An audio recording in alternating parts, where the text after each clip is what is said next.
AP cabinet భేటీ ముగిసింది. ఈ నేపథ్యంలో కేబినెట్ కీలక నిర్ణయాలు తీసుకుంది. ఈ మేరకు నామినేటెడ్ పోస్టులో బీసీ, ఎస్సీ, ఎస్టీ, మైనార్టీలకు 50% రిజర్వేషన్ కల్పిస్తూ 2019లో చేసిన చట్టాన్ని వెనక్కు తీసుకోవడంతో పాటుగా అందులో లోటుపాట్లు కూడా సవరించేలాగా కొత్త చట్టం తెచ్చే ప్రతిపాదనపైన కేబినెట్ లో ప్రధానంగా చర్చ జరిగింది. అలాగే నామినేటెడ్ పోస్టుల్లో కూడా బీసీలకు 34% రిజర్వేషన్ కల్పిస్తూ కేబినెట్ ఆమోదం తెలిపింది. AP knowledge society capacity building 2025కు ఆమోదం తెలుపగా ఇక పట్టాదార్ పాస్ పుస్తకం చట్ట సవరణకు ప్రతిపాదనపైన కూడా కేబినెట్ లో చర్చ కొనసాగింది. గాజువాక రెవెన్యూ పరిధిలో భూములు, నిర్మాణాల క్రమబద్ధీకరణ పైన కూడా కేబినెట్ ప్రతిపాదన చేసింది. ఇక మంత్రుల పనితీరుపైన చంద్రబాబు పలు సూచనలు చేశారు. మంత్రుల పనితీరు 6 నెలలుగా బాగానే ఉందని తెలిపారు.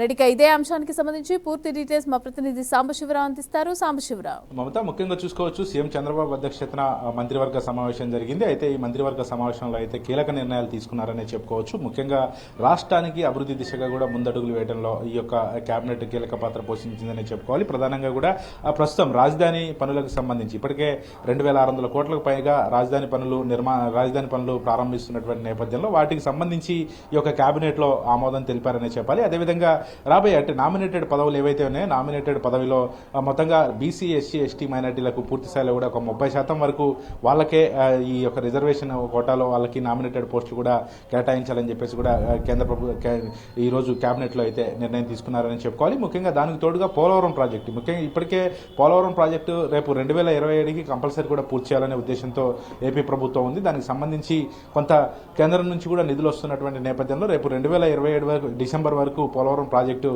పూర్తి స్థాయిలో నిర్మిస్తున్నటువంటి తరుణంలో అక్కడ పునరావాస కేంద్రాలు ఎవరైతే ఆ పోలవరం ప్రాజెక్టు చుట్టుపక్కల గ్రామాలు ఉంటారో గ్రామాల్లో ఉన్నటువంటి పునరావాస కేంద్రాల్లో ఉన్నటువంటి వాళ్ళందరినీ కూడా వాళ్ళని పునరావాస కేంద్రాలకు తరలించాలని చెప్పేసి కూడా ఈ కేబినెట్ లో అయితే కీలక నిర్ణయం తీసుకున్నారు. అదేవిధంగా ప్రస్తుతం ఈఎస్ఐ హాస్పిటల్ అంటే చిత్తూరు జిల్లాలో ఉన్నటువంటి ఈఎస్ఐ హాస్పిటల్లో మరో 100 పడకల ఆసుపత్రిని కూడా పెంచడానికి అయితే పూర్తి స్థాయిలో ఈ కేబినెట్ ఆమోదం తెలిపింది. అదేవిధంగా అంటే గ్రామీణ స్థాయిలో ఉన్నటువంటి హాస్పిటల్స్ ఏవైతున్నాయో రూరల్లో కొంత వైద్యం అవసరం కాబట్టి అక్కడ ఉన్నటువంటి కొన్ని హాస్పిటల్స్ అన్ని కూడా డెవలప్మెంట్ దిశగా ఈ యొక్క కేబినెట్ అయితే ఆమోద ముద్ర తెలిపిందని చెప్పుకోవాలి.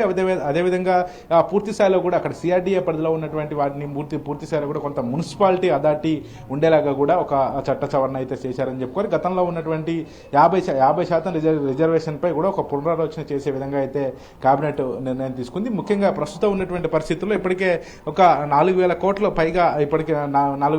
పైగా పెట్టుబడులు వస్తున్నటువంటి తరుణంలో పూర్తి స్థాయిలో ఇండస్ట్రియల్ డెవలప్మెంట్ కి సంబంధించి ఎవరైతే ఇప్పుడు ఇండస్ట్రియల్ డెవలప్మెంట్ చేసుకుంటారో ఎవరైతే ఇక్కడ బిజినెస్లు పెట్టుకోదలుచుకున్నారో వాళ్ళందరికీ కూడా అక్కడ ఉన్నటువంటి విద్యుత్ పరంగా కానీ అదేవిధంగా వాళ్ళకి ఉన్నటువంటి పన్నుల పరంగా కానీ రాయితీ ఇవ్వడానికి అయితే కేబినెట్ ఆమోదం తెలిపిందని చెప్పుకోవచ్చు. ముఖ్యంగా కీలకంగా అంటే ప్రస్తుతం ఉన్నటువంటి పరిస్థితుల్లో ఒక పక్క రహదారులు అంటే పూర్తి స్థాయిలో నిర్మాణం చేయకపోయినప్పటికీ రహదారులని ఉన్నటువంటి మరమ్మతులు చేసే దిశగా కూడా ఈ కేబినెట్ నిర్ణయం తీసుకుంది. అదేవిధంగా ఇంకా మరికొన్ని అంశాలు పూర్తి స్థాయిలో కూడా ఇప్పుడు ఉన్నటువంటి పరిస్థితుల్లో మంత్రుల పనితీరు ఎలా ఉంది, రాష్ట్రంలో ఎమ్మెల్యేల పనితీరు ఉంది, ఈ అంశంపై కూడా పూర్తిస్థాయిలో చంద్రబాబు ఒక సమీక్ష నిర్వహిస్తున్నటువంటి తరుణంలో మంత్రుల వర్క్ కూడా చాలా బాగుందని చెప్పడం జరిగింది. భవిష్యత్తులో ఇంకా ప్రజల ముందుకు వెళ్ళి మనం ఇస్తున్నటువంటి అభివృద్ధి ఏదైతే ఉందో దాన్ని ప్రజలకి తెలియజేయాల్సినటువంటి బాధ్యత మనపై ఉందని చెప్పారు. అదేవిధంగా ఇప్పుడు ప్రస్తుతం ఉన్నటువంటి ఎన్నికల సమయంలో సూపర్ 6 పథకాలకు సంబంధించి హామీ ఇచ్చారు. హామీ ఇచ్చినట్లు కొన్ని నెరవేర్చినటువంటి పరిస్థితులు ఉన్నాయి. తర్వాత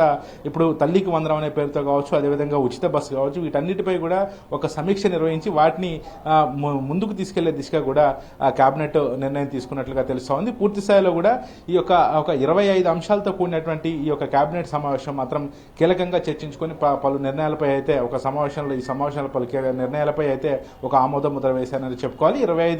25 అంశాలతో కూడినటువంటి ఈ డెవలప్మెంట్ కి సంబంధించి అన్ని కూడా ఈ కేబినెట్ లో అయితే కీలక నిర్ణయం తీసుకున్నారని చెప్పుకోవచ్చు. Mamata. Right, thank you Sambasivarao.